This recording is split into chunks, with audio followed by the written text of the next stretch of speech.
আপনি যদি আওয়ামী লীগকে ক্যান্সেল করে দিতে চান অন্য কোনোভাবে, এগুলো টিকে থাকে না। আওয়ামী লীগকে ক্যান্সেল করতে হবে, জনগণের ভোটের মাধ্যমে আওয়ামী লীগকে আপনাকে ক্যান্সেল করতে হবে। ফ্যাসিস্টকে ক্যান্সেল করবেন ভোটের মাধ্যমে, তাদেরকে পরাজিত করে, চরমভাবে পরাজিত করে ক্যান্সেল করে দেন। অন্য কোনোভাবে ক্যান্সেল করতে গেলে সেটার কোনোদিন লাভ হয় না, এটা সুফল আমরা দেখি নাই কোথাও। সুতরাং প্রকৃতপক্ষে মালিকানা ফিরিয়ে দিলেই বাংলাদেশ সঠিক জায়গায় গিয়ে দাঁড়াবে। দেশের মানুষ যাদেরকে নির্বাচিত করবে তারা দেশ শাসন করবে এবং দেশের মানুষের চাহিদা। এটা গণতন্ত্র হচ্ছে একটা ফিল্টারিং প্রসেস, একটা কারেকশন প্রসেস। এখানে অনেক ভুল ত্রুটি থাকে গণতন্ত্রে, কিন্তু এই প্রসেসের মাধ্যমে আপনাকে ফিল্টারিং করতে হয়, এই প্রসেসের মাধ্যমে আপনাকে কারেকশন করতে হয়। আর কোনো কারেক্টিভ প্রসেস নাই গণতন্ত্র ছাড়া। This is the only process যেটার মধ্যে আপনার কারেকশন হতে থাকবে। ভুল হলে ভুল কারেকশন করতে বাধ্য হবেন, কারণ জনগণের কাছে ফিরে যেতে হবে বারবার। জনগণের মতামত ছাড়া আপনি দেশ চালাতে পারবেন না।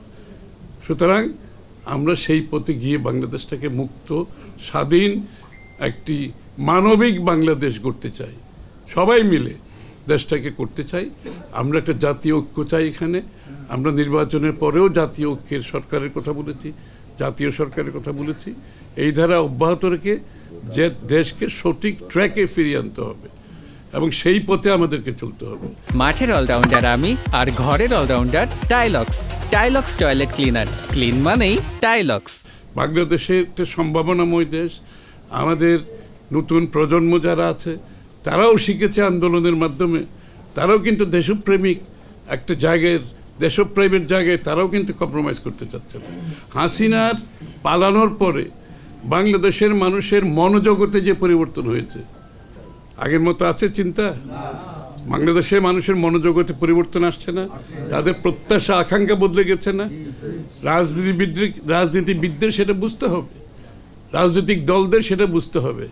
যে রাজনৈতিক দল, যে রাজনীতিবিদ সেটা ধারণ করতে পারবে না, এই যে মনোজগতের পরিবর্তন বুঝতে পারবে না, সেই রাজনৈতিক দলের কোনো ভবিষ্যৎ নাই, সেই রাজনীতির ব্যক্তিরও কোনো ভবিষ্যৎ নাই।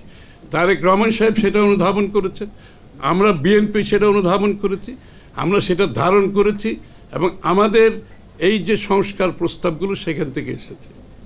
হাসিনা যাওয়ার আগে আমরা জানি বাংলাদেশ কোথায় যাচ্ছে এবং এই বাংলাদেশকে সংস্কারের মাধ্যমে আমরা কোথায় নিয়ে যেতে চাই, সেটার সিদ্ধান্ত আমরা হাসিনা পালানোর আগে নিয়েছি এবং সেই সমস্ত সংস্কারের চিন্তা এসছে। তখন থেকে আমরা একটি নতুন বাংলাদেশ চাই বলে আমরা আগেভাগে এগুলো চিন্তা করেছি এবং আমরা ঐক্যবদ্ধভাবে সেই কাজটা করতে চাই। সবাইকে ধন্যবাদ।